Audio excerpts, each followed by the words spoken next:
Please have your seat. ተባካችሁ ተቀመጡ። Such a powerful revelation again. በጣም ኃይለኛ የሆነ የቃሉ መገለጥ ነው። As he was teaching, ቅድም እያስተማሩ ሳለ some idea came into my mind, which I actually heard. ወደ አይምሮዬ አንዳንድ ሐሳቦች መጡ። ድምጽ ነበር የሰማሁት። After the terrorist attack on October 7, ከኦክቶበር 7 ጥቃት በኋላ Prime Minister Netanyahu ጠቅላይ ሚኒስትር ናታንያሁ was speaking in a Congress, ለሸንጎ እየተናገሩ ሳለ ለአሜሪካ ሸንጎ defending እየተከላከሉ የወሰዱበትን እርምጃ when the gays community in the USA በአሜሪካ የነዚህ የግብረ ሰዶም ማህበረሰብን supporting Hamas, የግብረ ሰዶም ማህበረሰብ የሐማስን ሰዎች ይደግፉ ነበር። and he said something. እንዲህ አለ። Gays supporting Hamas ግብረ ሰዶም ሐማስን ይደግፋሉ is like chicken supporting KFC. እና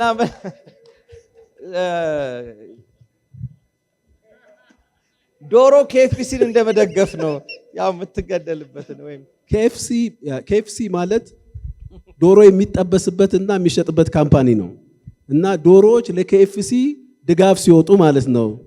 Because thank you. Yeah. So Hamas and the Islamic militants kill Christians, all sorts of people that are not committed to their terrorist views.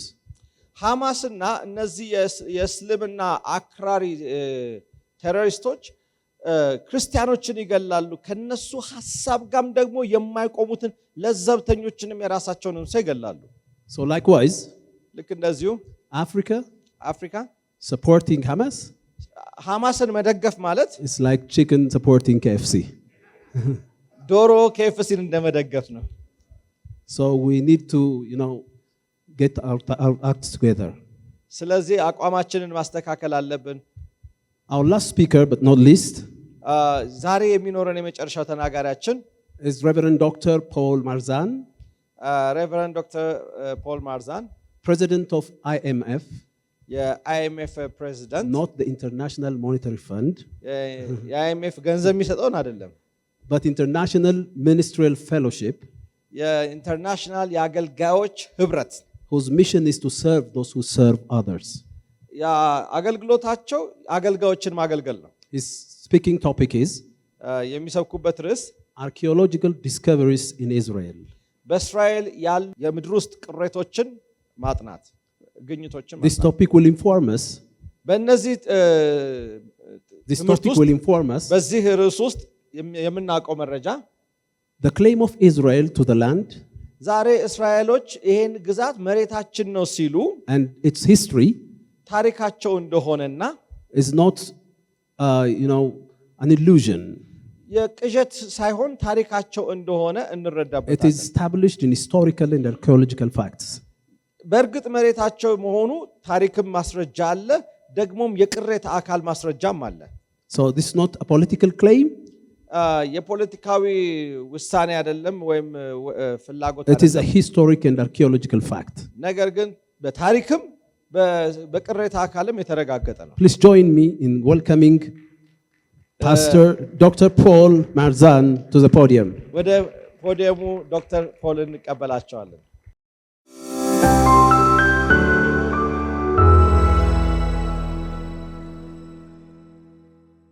Dr. Habdi and all of our esteemed colleagues, thank you so much for the privilege of being here today. ዛሬ እዚህ እንድገኝ እድሉን ስለሰጣችሁኝ ዶክተር አበራ ሀብቴን እንዲሁም ሌሎችንም አጀግ አድርጌ አመሰግናለሁ። This is my beautiful and intelligent wife, Pastor Deb Marzan. ይህቺ በጣም ቆንጆና ብሩህ አእምሮ ያላት ባለቤቴ ናት ብለዋል። And she's also my technical assistant. ረዳት የሆነችኝ በቴክኒክም ጭምር ነው። Because as a teacher, I either need a whiteboard or a screen. አስተማሪ ስለሆንኩኝ ወይ ዋይት ቦርድ እጠቀማለሁ ወይ ስክሪን እጠቀማለሁ። And so I want to show some maps and some things so you can visualize what we're talking about today. ዛሬ የምናገረውን ነገር እንድትረዱ አንዳንድ ካርታዎችን አሳያችኋለሁ። Pastor Deb is not only beautiful and intelligent, she worked with me on 2 archaeological digs in Israel as well. በእስራኤል ውስጥ ለምናደርጋቸው የአርኪኦሎጂካል ጥናቶች አብራኝ ከኔ ጋር የምትሰራ ባለሙያም ጭምር ናት። I was not written up in the archaeological journal, but she was. እኔ በልጅነቴ የመሬት ቅሬታ በማጥናት ጥናት ውስጥ አላለፍኩም ነበር። እሷ ግን ከመጀመሪያም በዛ ጥናት ውስጥ አልፋለች። We were in a dig called Tel Netzana in the south of Beersheba. በአርኪኦሎጂካል በመቆፈር አብረን ብዙ አልፈናል። And in that dig, we were finding the place where Joseph and Mary took baby Jesus on the way to Egypt. እና ስንቆፍር በቁፋሮ ካገኘናቸው ነገሮች አንዱ ዮሴፍ ኢየሱስን ወደ ግብጽ ይዞ የሄደበትን መንገድ አግኝተናል። And we discovered many things, an early Byzantine church. የመጀመሪያ ክፍለ ዘመን የቤዛንታይን ቤተክርስቲያንንም ቅሬታ አግኝተናል በእኛ ድርጅት ውስጥ ማለት ነው። We also discovered an inn where Mary, Joseph, and the baby Jesus would have been. ኢየሱስ ሊወለድበት የነበረው ማርያምና ዮሴፍ ሊያርፉበት የነበረ ነገር ግን ሞልቷል የተባለውን የእንግዳ ማረፊያም ጭምር በቅሬት ውስጥ አግኝተናል። The good news is my wife Deb discovered something they had never discovered in Israel in that area before. በእስራኤል ውስጥ ከዚህ በፊት ተገኝቶ የማይታወቅ ቅሬታ አካል ባለቤቴ አግኝታለች ይላሉ። As she was digging, she found some seeds called barley and hop. እየቆፈሩ ሳለ ምንድነው ገብስ የገብስና ሀብ Not wine, not seeds for wine, but she's discovered, or oil, yes, she discovered ዘይት የሚያወጣ ዘርንና ገብስን አግኝታለች በቅሬታ ውስጥ። She discovered a beer vat in the desert. ብዙ ያገኘቻቸው ቅሬታ አካሎች አሉ በእሷ ጥረት ቀጥታ የተገኙ። And that helped to demonstrate that the Romans and the Greeks who went south also were in the desert. እዛ በምድረ በዳ ሮማውያን ይጠቀሙበት የነበረው መጠጫ ዕቃዎች በማግኘት እስራኤል ድረስ ሮማኖች መጥተው እንደነበረ ማስረጃ ተገኝቷል። The year we were digging there was 1992. ቁፋሮ የጀመርነው በ1992 ነበር። And we knew things were different because we were on the Egyptian border. ያን የነበርንበት የግብጽ ቦርደር ምንድነው ድንበር ጋር ነበረ። We didn't have publicity, but I knew something was wrong when I saw Israeli jeeps and tanks come from behind and the troops from the Egyptian border come towards us. እኛ እዛ ድንበሩ ጋር እየቆፈርን ሳለ የእስራኤል ወታደሮች ታንኮች ይመጡ ነበረ። ምክንያቱም ሳንናገር ነበር ስራችንን እየሰራን የነበረው። The Israeli guards checked our passports. We said ከዛ በኋላ መጥተው ፓስፖርታችንን አዩ። we're not terrorists. ቴሮሪስቶች አይደለንም፣ ሽብርተኞች አይደለንም አለን። And they informed us that Scud missiles were being fired on Israel. በእስራኤል ላይ ስከድ ሚሳኤል ተተኩሶ ነበረ ብለው ነገሩን። Fortunately for us, when the Egyptians saw the men behind us, እንደው ለኛ መልካም ይሆነልን ከኋላችን የእስራኤል ወታደሮችን ሲያዩ ግብፃውያንም ትተውን ሄዱ። they turned around and fled away. ስለዚህ በሁለቱም አጣብቂኝ ሆነን ነበረ። ግብፃውያንም ወደ ኋላቸው ተመለሱ። They decided it was not a good day to cross the border. ወደ ተሻግሮ ድንበሩን ተሻግሮ የመምጫ ቀን ጥሩ አይደለም ብለው ተመለሱ። We also did some study up near Tiberias and other places around Israel, leading tours and so forth. So we've been blessed to be a friend of Israel for quite some time. የእስራኤል ወዳጅ ሆነን ብዙ ዓመት ቆይተናል። በቲቤሪያስ ላይም እንደዚሁ አንዳንድ ግኝቶችን አድርገናል። ብዙ ሰርተናል። ለብዙ ዓመትም እዛ ለመቆየት ችለናል። Our ministry, International Ministerial Fellowship, has several pastors and an organization called Bridges for Peace. እኔ ማገለግልበት ተቋም ዓለም አቀፍ የአገልጋዮች ህብረት የድልድይን መገንባት የሚል አገልግሎት አለን። One of our offices is in Florida and our other office is in Jerusalem. አንደኛው ቢሮአችን በፍሎሪዳ ነው ያለው፣ ሌላኛው ቢሮአችን ደግሞ በኢየሩሳሌም ነው ያለው። And we advocate for Jerusalem and for the peace of Jerusalem. ለኢየሩሳሌም ሰላም እንጸልያለን፣ ስለ ኢየሩሳሌም ሰላም እንሰብካለን። So I'm going to walk over here. Okay. Thank you. So today we're going to talk about what has been referred to as the land in between. ዛሬም እንግዲህ የምናወራው በሁለት መካከል ያለ መሬት በሚል ርዕስ ነው።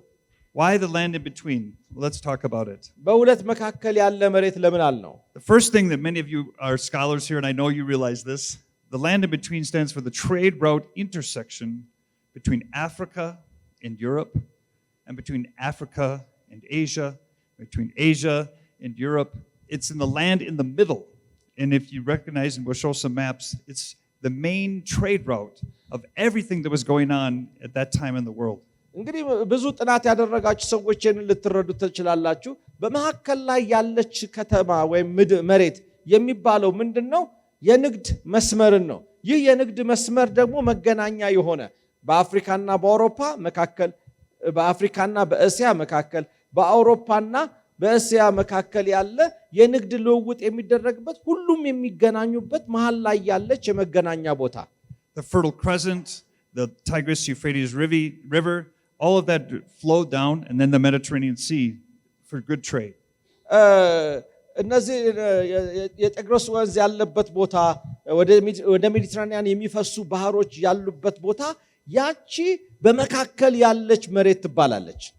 If you were my classmates, I'd say, write this in your notes. This will be on the quiz. ዛሬ ትምህርት አይደለም እንጂ ትምህርት ቢሆን ኖሮ ኩዊዝ ተወስዱ ነበረ። I did the sermon on a Sunday. I handed out sheets. And at the end, I grabbed them as people left. I said, go back and finish. ብዙ ጊዜ እሁድ ስሰብክ ከመስበኬ በፊት ወረቀት ሰጣቸውና ከሰበኩ በኋላ መልሳችሁ ስጡኝ እላቸዋለሁ። The land between Rome and Egypt. ይሄ በመካከል ያለው መሬት የትኛው ነው? በሮምና በግብጽ መካከል ያለ መሬት። There was a road between Persia and Greece. በፋርስና በግሪክ መካከል ያለ መሬት። A road went right through from the Assyrians to the Egyptians. በአሦራውያንና በግብፃውያን መካከል ያለ መሬት። As was mentioned by your earlier speaker from Kenya, you mentioned Megiddo. Yes, right. And as you said, it's where the superpowers all fought. It was the land in between. We don't want to wreck our country. Let's go to Israel. Let's go to the Megiddo. Let's go to the land in between and have our battles. እንደገና ደግሞ ትልቅ ጦርነት የሚደረግበት በመጀመሪያው ስብከት ላይ ጠዋት እንደሰማነው ጦርነቱ የሚደረግበት የሜጌዶን ጦርነትና ራሳቸው መሬት ሳይሆን ሌላ ሀገር ሄዶ ለመዋጋት ማለት ነው። There are literally millions of bodies still in Megiddo. በዛ በሜጌዶ ሸለቆ ውስጥ እስካሁን ድረስ በብዙ ጦርነቶች የሚደረጉበት። And as you said, that is where Armageddon will be someday. በኋላ አርማጌዶን ጦርነትም የሚደረገው እዛ ቦታ ላይ ነው። So the land in between. ስለዚህ በመካከል ያለው ከተማ የትኛው መሬት የትኛው ነው?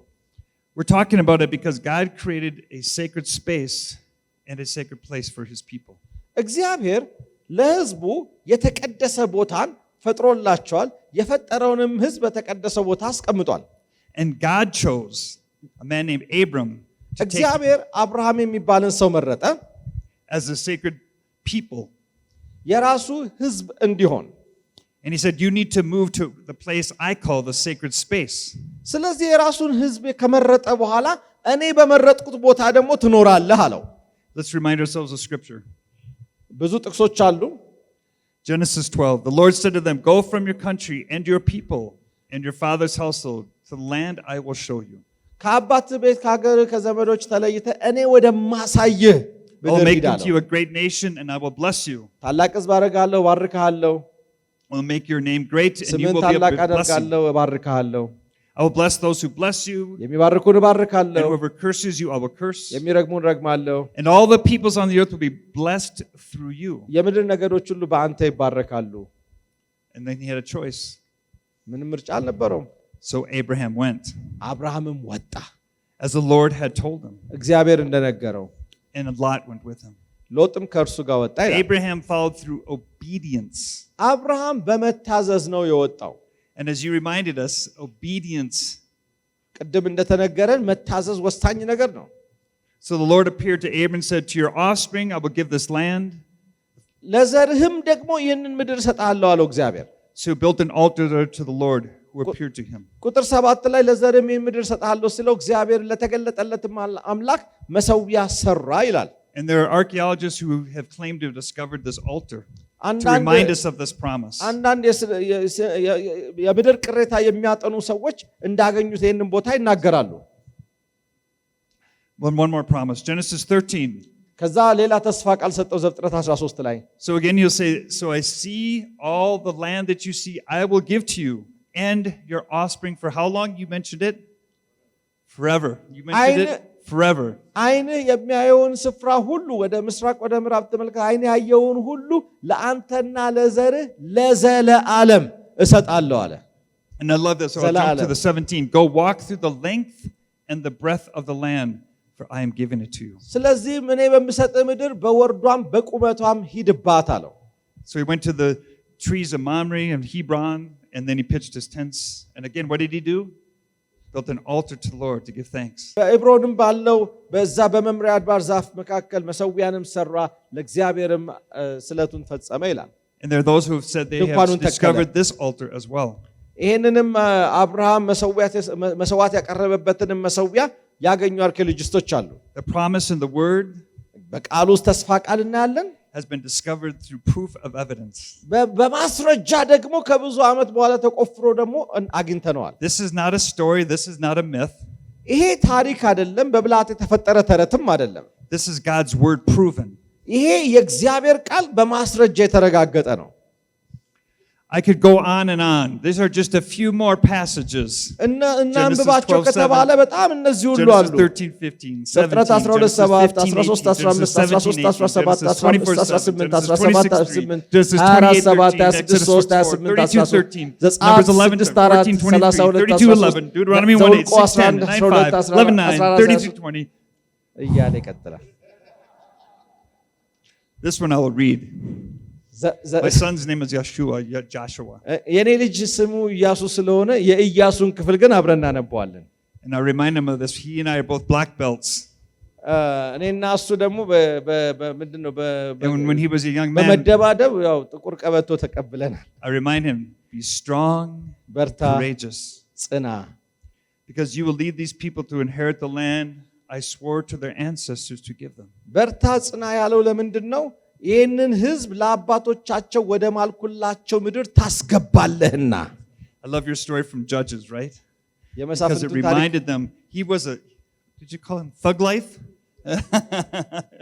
But Joshua was a thug. እንግዲህ ኢያሱም እንደዚሁ አስቸጋሪ ሰው ነበር ማለት ነው። He was a warrior. ተዋጊ ነበረ። Yes. And he was reminding them that because of the promise we can stand strong. ተስፋ ቃል ስላለን ተዋግተን እንጣጣቃለን፣ በርታ ይለዋል እዚህ ጋር እግዚአብሔር። And then we go to Acts. I'll jump down to the end. እዛ ወደ አዲስ ኪዳን እንምጣ። ሐዋርያት 7:5 ላይ There was one who stood before those who were persecuting him. በዛን ሰዓት እየተሰደዱ ለነበሩ ሰዎች የቆመ አንድ ዲያቆን ነበር። His name was Stephen. እስጢፋኖስ። And Paul literally held the coats of those who were going to stone him. እንደውም ሐዋርያው ጳውሎስ ሲደበድቡት እኮ አግዟል፣ ቆሟል። And in the midst of looking out at the people ready to kill him, ሊገሉት ያሉትን ሰዎች አይቶ እስጢፋኖስ ግን እንዲህ አለ። he reminded them of the promise of Abraham. የአብርሃምን ተስፋ ቃል አስታወሳቸው። But God promised Abraham, or promised him, that he and his descendants after him would possess the land. እግዚአብሔር ለአባታችን ለአብርሃም ለዘሩም ቃል ገብቶለታል፣ ምድሩንም አወረሳቸው ይላል። And Stephen was reminding them that Jesus Messiah, that Joshua, the leader, was coming from this descendants of Abraham. እስጢፋኖስ የነገራቸው ምንድነው? የዚህ የሁሉ ዘር መጨረሻ የመጣው ኢያሱ አውርሷቸዋል፣ የተስፋ ቃሉ ተፈጽሟል እያለ የነገራቸው ነው። So once again, I want to remind you what our other esteemed speakers have said so far. በጣም የተከበሩ ተናጋሪዎች ተናግረው ነበር ከኔ በፊት። ደግሜ ላሳስባችሁ፣ That God created a sacred space እግዚአብሔር የተቀደሰ ስፍራን ለመረጠው ህዝብ አዘጋጅቷል። For his people. The people are not modern day occupiers, as someone would say. እነዚህ ሰዎች ዛሬ በዚህ በአዲሱ ዘመን ላይ ያሉ ድንገት የተፈጠሩ ቦታውን የያዙ ሰዎች አይደሉም። They lived there 2,600 years before Islam even came into being. እስልምና የሚባል እምነት እንኳን ሳይመጣ በፊት ለ2600 ዓመት በዛ ግዛት ላይ የኖሩ ህዝቦች ናቸው። ሰፋሪዎች አይደሉም። Does anybody recognize this? ይሄንን My Hebrew colleague? It's close. It's a sheepfold from Israel. በእስራኤል ውስጥ ያለ በረት ነው። በረት I grew up a shepherd. I still have sheep on a farm. እረኛ ነኝ ገበሬ ነኝ አሁንም ድረስ በግ አለኝ ይላሉ። In America, we put them in a barn. እና በአሜሪካ ውስጥ በረት ይሰራላቸዋል አይደል? But in the wilderness, they would stack rocks and sticks, and they would build a place so when they would bring them from pasture, they'd have a safe place. በእስራኤል ዘመን ውስጥ በምድረ በዳ ግን የሚያደርጉት ምንድነው? የቤት በረት ሳይሆን የሚሰራላቸው እንደዚህ በድንጋይ ይገነባና እዚህ ገቡና በር ይዘጋል በእንጨት። God referred to the nation of Israel as his sheep. እግዚአብሔር እስራኤልን በጎቼ አላቸው። Ezekiel reminded that the leaders were either good shepherds or bad shepherds. ለዛም ነው መሪዎችን ብዙ ጊዜ እግዚአብሔር ይወቅሳቸዋል። ወይ መጥፎ ሆናቸዋላቸዋል ወይ ደግሞ ጥሩ ሲሆኑ ያመሰግናቸዋል። Jesus in John 10 reminded them about what is the good shepherd. ኢየሱስም መልካም እረኛ ምን መሆን እንዳለበት ሲናገር እናያለን። And Jesus called himself the gate. ኢየሱስ እኔ በሩ ነኝ አለ። And so this is where the shepherd would lay at night to protect his sheep. በጎቹን ለመጠበቅ እረኛው ሌሊት የሚተኛው በሩ ጋር ነው። And so what is happening is God has created a sacred space in a sacred place called Israel as his sheepfold. ስለዚህ ይሄ በረት ለበጎች እንደተዘጋጀ ለተመረጠው ሕዝብ ለአብርሃም ዘር እግዚአብሔር እስራኤል የሚባልን ግዛት ምድር አዘጋጀላቸው። Both of our leaders here mentioned Ezekiel. ቅድም ለምሳሌ ሕዝቅኤል ተጠቅሶልናል። And Ezekiel said that he would take the diaspora, that he would gather the sheep of Israel and bring them back home and take them into Israel someday again. ለዛ ነው ሕዝቅኤል ላይ ሲናገር ምናለ የተበተኑትን እስራኤል በጎች እንደገና ሰበስባቸዋለሁ ወደ በረቴም አስገባቸዋለሁ ወደ ምድራቸው መልሳቸዋለሁ ይላል። God created a sacred space and a sacred people and a sacred place for Israel. እግዚአብሔር ሕዝብን ለራሱ መረጠ ለመረጠው ሕዝብ ደግሞ የተቀደሰን ስፍራ አዘጋጀላቸው። Just a brief reminder, everyone in this room knows this. እዚህ ክፍል ውስጥ ያላችሁላችሁም ታውቁታላችሁ ብዬ አስባለሁ። The call of Abraham, የአብርሃም the land of የተጠራበት ቦታ He goes up and comes down, እዛው ሲወጣ goes ሲወርድ all the way out እናያለን። to his son and his daughters. ከዛ በኋላ travel ወንዶች to and from ልጆች Egypt and ወልደው back up ከዛ again. ወደ ግብፅ እንዴት እንደወረዱ I won't repeat all those scriptures that were on the screen. We know ቅድም the, እነዛን ጥቅሶች ሁሉ ድጋሚ ማንበብ ሊያስፈልገን ይችላል። we know the journey. We know the promises of what the land was going to be. አብርሃም ከተጠራበት ጀምሮ የተስፋ ቃሉን እስኪወርስ ድረስ የተጓዘውን ጉዞ ማየት እንችላለን። So I'll move us forward to the time of David when that promise was የአብርሃምን fulfilled. እንለፍና ዳዊት ዘመን ላይ እንምጣ። This is the space that was promised to Abraham. ይሄ በሰማያዊ የምናየው ለአብርሃም ቃል የተገባለት ስፍራ ነው። And much of this was never quite accomplished, even by David and Solomon. እና አንዳንድ ቦታዎች ግን በዳዊትና በሰለሞን እንኳን ያልያዟቸው ያልተቆጣጠሯቸው ስፍራዎች ነበሩ። But this what was promised. ግን ቃል የተገባው ይሄ ሁሉ ግዛት ነው። This is during the time of Jesus, and we look at Israel according to tribes. እስራኤልን በጎሳቸው ብንከፋፍላቸው በኢየሱስ ዘመን የነበረው የእስራኤል ግዛት ይሄን ይመስላል። And we see here this Simeon's area also has this other name here, Philistia. እዚህ ጋር የስምዖን የነበሩበት ቦታ ላይ ደግሞ እንደገና ደግሞ ፍልስጥያ የሚል ደግሞ እዚህ ጋር እናገኛለን። From the time of David up until the time of Jesus, they seem to always battle together. ስለዚህም ከዳዊት ዘመን ጀምሮ በኢየሱስም ዘመን ፍልስጤማኖች ይዋጉ ነበር ማለት ነው። This is modern day Israel. ይሄ ደግሞ የአሁኑ ዘመን እስራኤል ካርታ ነው። And as we see, that's much land. What did you say, 12%? 12%. ብዙ ቦታ ገና ያልተወረሰ አለ። ገና 12% ነው ያዙት። So let's have a conversation about why. ለምን የሚል ጥያቄ መጠየቅ አለብን። This is a history many of you may know. I'll go through it briefly so we can remind ourselves what happened. ታሪኮችን ቶሎ የምናገርበት ምክንያት ለማስታወስ ያክል ነው። As I showed you in the map, we had Abraham, to the time of Joshua and the judges, then King David, King Solomon, and then we had the divided kingdom. If you remember, Judah, and they began to split, but they were there for 2,000 years. ቅድም እንዳየነው ከአብርሃም ቀጥሎ ከዛ ኢያሱ አወረሳቸው። ከዛ በኋላ በዳዊት ዘመን ደግሞ እንደገና ወረሱ። በሰለሞን ዘመን እየሰፉ ሄዱ። ከሰለሞን በኋላ ለሁለት ተከፈሉ። የሰሜን እስራኤልና እስራኤል ግዛት ከዛ ይሁዳ ተብለው ለ2000 ዓመት ግን ኖሩ። The prophets warned them, but they didn't listen. And finally, God's patience ran out. In 586 began the era of captivity. በእግዚአብሔር ላይ አመፁ። ነቢያትን ላከላቸው፣ ተመለሱ አላቸው፣ እምቢ አሉ።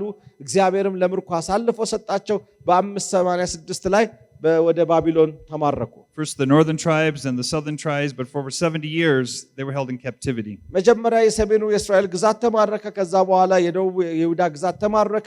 70 ዓመት በምርኮ ኖሩ።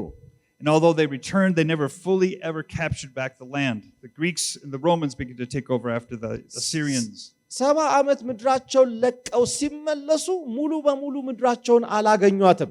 ምክንያቱም አንዳንዱ የምድራቸው ክፍል በግሪኮችና በሮማኖች ተወርሶ ስለነበረ። After that time, the Byzantine era came and they pushed out the Romans.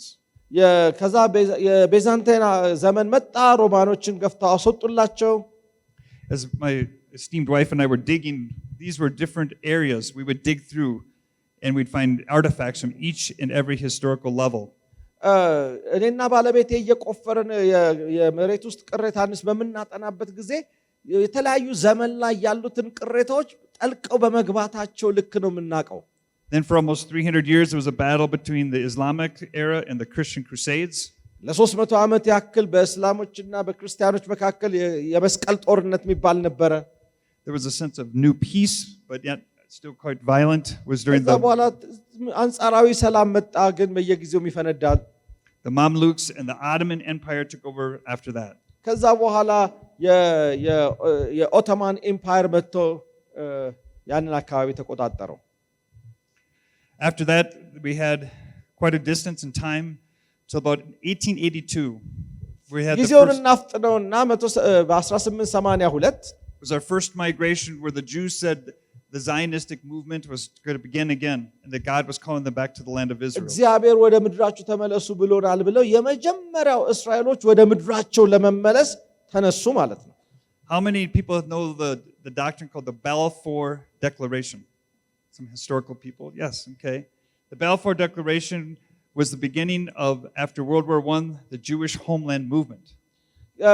Balfour Declaration ውሳኔ ተወሰነው ከአንደኛው ጦርነት በኋላ አይሁዶች ወደ ሀገራቸው ይመለሱ የሚል ውሳኔ ተወሰነበት ነው። And the reason for the declaration is Pastor Deb and I have been to York as one city in Europe. It's on the northern end of England.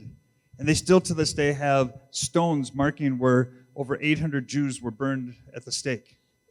ይሄንን ውሳኔ የተወሰነበት ምክንያት በአውሮፓ ውስጥም በጣም በስቃይ ውስጥ ስለነበሩ፣ ለምሳሌ በእንግሊዝ በሰሜናዊ ግዛት ላይ በአውሮፓ ውስጥ በአንድ ሰሜናዊ ግዛት ላይ አንድ ቦታ አለ 800 አይሁዶችን በእንጨት አስረው ያቃጠሉበት ቦታ ነበረ። በጣም እየተሰቃዩ እየተገፉ ስለነበር ይመለሱ ተባለ። Because of these pogroms, because of this killing that they found during World War I, Winston Churchill, not yet a leader, but it was a minister, came up with what he called the two-state solution, East Bank and West Bank. ወደ ሀገራቸው ይመለሱ ተባለ። ወደ ሀገራቸው ሲመለሱ ግን ሁሉ ነገር በመልካም ሆኖ አላገኙትም። በጣም ጦርነት ነበረ፣ በጣም ስቃይ ነበረ። ወደ ሀገራቸው ገብተው በሰላም መኖር አልቻሉም። በዛን ሰዓት በ1922 ዊንስተን ቸርችል መፍትሄ ብሎ ያቀረበው ምንድነው? የዌስት ባንክ እና ኢስት ባንክ ተብሎ ለሁለት ተከፍለው ይኑሩ የሚል ውሳኔን ወሰነ። So the understanding behind that was that there would be a place for those that were considered Palestinians, those that would be considered Jewish. They could live in peace because they would each have their own land. እንግዲህ መሬቱ የሁሉም እንዲሆን እነሱም በሰላም እንዲኖሩ ለሁለት ይከፈልና አይሁዶቹ በዚህ በኩል ይኑሩ በኢስት፣ እነዛኞቹ ደግሞ በዌስት በምዕራብ ይኑሩ ተብሎ አንዱን መሬት አካፈሏቸው። But for 20 years they did not live in peace. 20 ዓመት አልቆዩም በሰላም። In Israel, Britain, who was in control at that time, decided that they would, after World War II, begin to give the nation back to Israel. ከዛ ሁለተኛ ዓለም ጦርነት ተጀመረ። የዛን ጊዜ የእስራኤሎችም ደግሞ መሬታቸውን መቆጣጠርና አርነታቸውን ያገኙበት ጊዜ ሁኔታ ተፈጠረላቸው። May 14th, 1948, Israel Independence Day came and the fighting began. ሜይ 14 1948 እስራኤል ነፃነቷን አገኘች፣ እንደ አገር ተመሰረተች።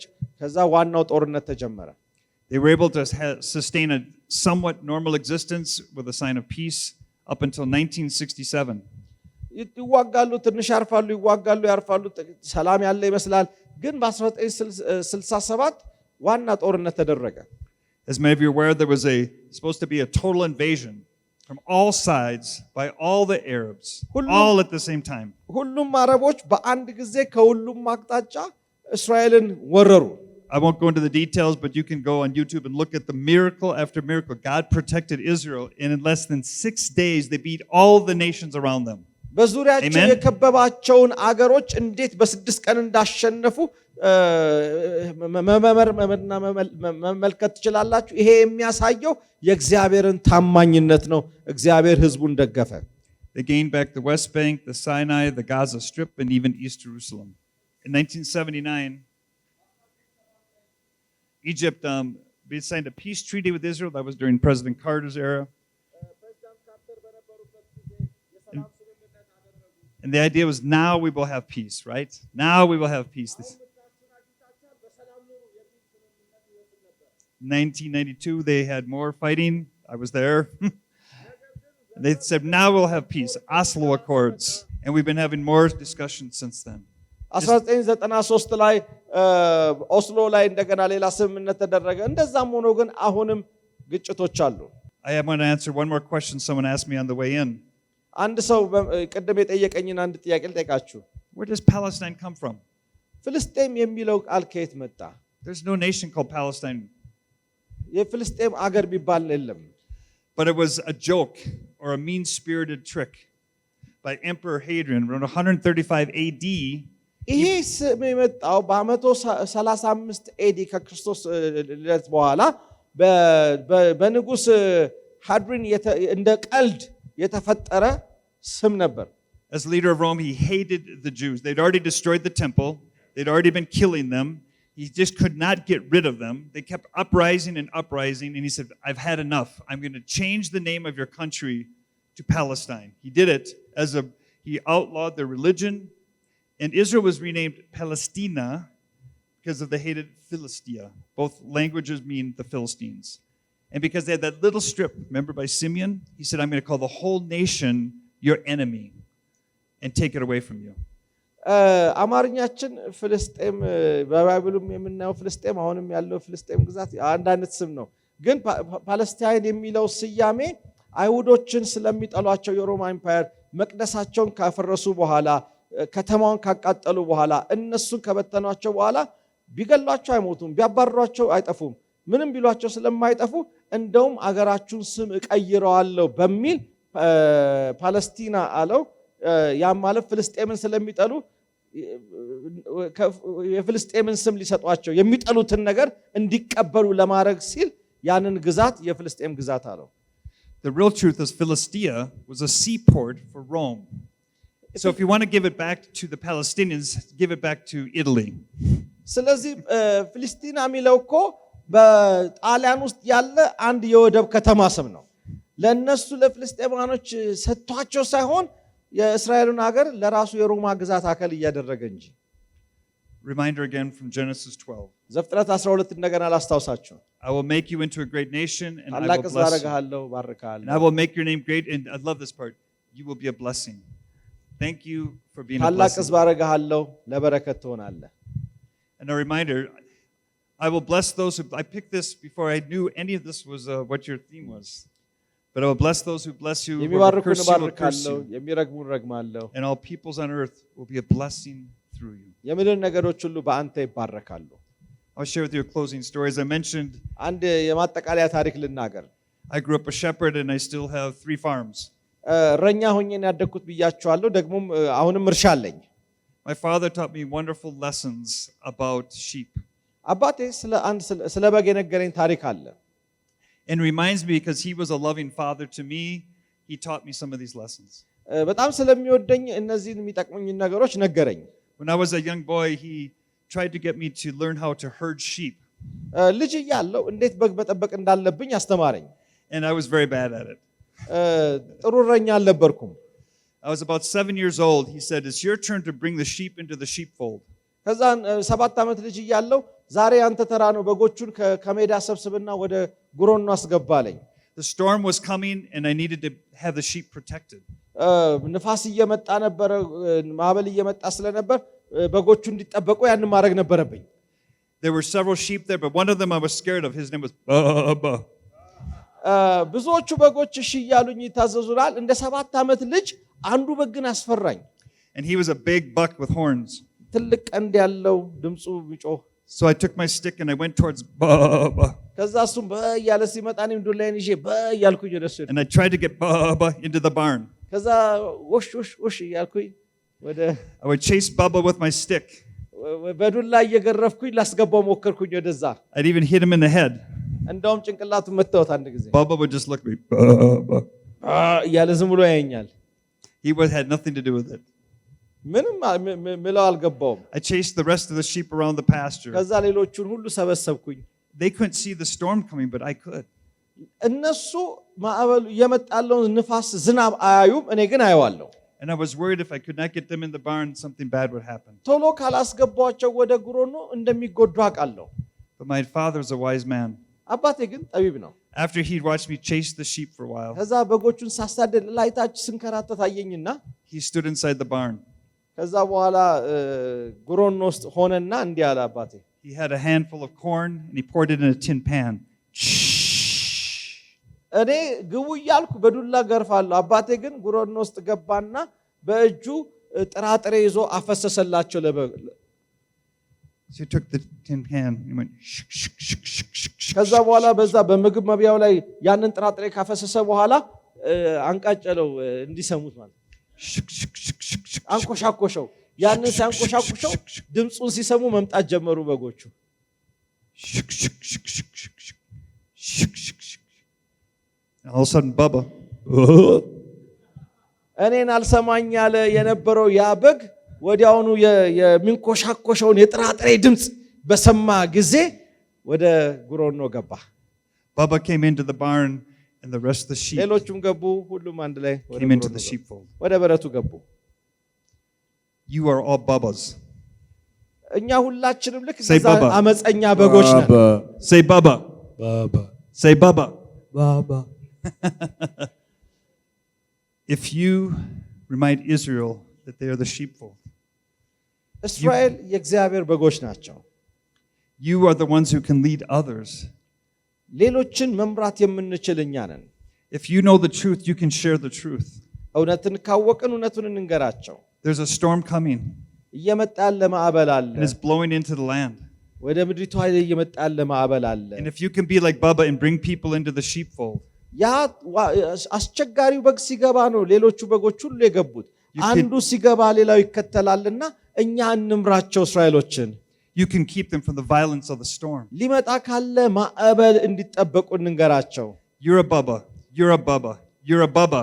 እኛ ልክ እንደዛ በግ ሌሎቹም ይከተሉነን። Give me your best sheep sound. Bubba. እስቲ አንድ ሰው ባባል። Bubba. You are going to lead others. ሌሎችን ልንመራ ተጠርተናል። And when you bring them into the sheepfold, when you get the people of Israel safe, እስራኤል ሕዝቦችም ደግሞ እንዲጠበቁ ወደ በረቱ እንዲገቡ ስናደርግ if you bless the people of Israel, they will bless you. እናንተ የእስራኤልን ሕዝብ ብትባርኩ እግዚአብሔር ደግሞ ይባርካቸዋል። Thank you for your time.